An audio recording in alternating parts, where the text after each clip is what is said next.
கிருஷ்ணகிரி மாவட்டம் அஞ்சேட்டி தாலுகா அஞ்சேட்டியில் மேற்கு கிராம நிர்வாக அலுவலகம் எப்பொழுதும் மூடியே கிடக்கிறது. இங்கே ஏராளமான மலை கிராமங்களில் பல்வேறு சான்றிதழ் வாங்க மக்கள் தினம் தினம் வருகின்றார்கள். பள்ளிக்கூடம் திறக்கும் நேரத்தில் பல்வேறு சான்றிதழ் வாங்குவதற்காக மாணவர்கள் பல பேர் வந்து செல்கின்றார்கள். வட்டாட்சியரிடம் போய் கேட்டால் வந்து விடுவார்கள், இருங்கள் என்று கூறுகிறார். மக்கள் மிகவும் சிரமத்துக்கு உள்ளாகிறார்கள். மலை கிராமங்களில் இருந்து 6 கிலோமீட்டர் நடந்து வந்து செல்கிறார்கள். தொடர்பு கொண்டால் அவர் தொலைபேசி எடுத்து பேசுவதில்லை.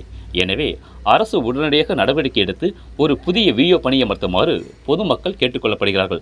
ரேட் நியூஸ் தமிழ் செய்திக்காக கிருஷ்ணகிரி மாவட்ட செய்தியாளர் வீராசாமி. செய்திகளை உடனுக்குடன் தெரிந்து கொள்ள ரேட் நியூஸ் தமிழ் சேனலை சப்ஸ்கிரைப் செய்யவும். ட்ரிப்பு வாங்கிறதுக்காக அடங்கல் வாங்குறதுக்கு இதே மாதிரி இவரும் சுற்றிட்டு இருக்கிறாரு. நீங்கள் எதுக்கு வந்துருக்கீங்க பாருங்க, இவரு நேரம் சர்வே பண்ணுங்களா அழகுனமா வியோ அதனால இவரும் சுத்திட்டு இருக்கிறாங்க. இங்க கேறவங்க பூரா, ஏன்னா ஸ்கூல் டைம் இப்போ பள்ளிக்கூடம் திறந்திருக்கு. பல்வேறு சர்டிஃபிகேட் வாங்கணும் பிள்ளைங்க ஸ்கூல் சேர்த்துறதுக்காக. இந்த விஓ சார் எப்பயுமே வர்றதில்ல, ஃபோன் பண்ணா எடுக்கிறதும் இல்லை.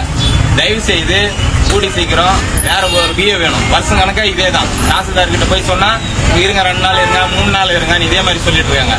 தயவு செய்து சீக்கிரமா ஒரு நல்ல விஓவை போட்டு கொடுக்கணும் மாதிரி அரசாங்கத்தை கேட்டுக்கொள்கிறேன்.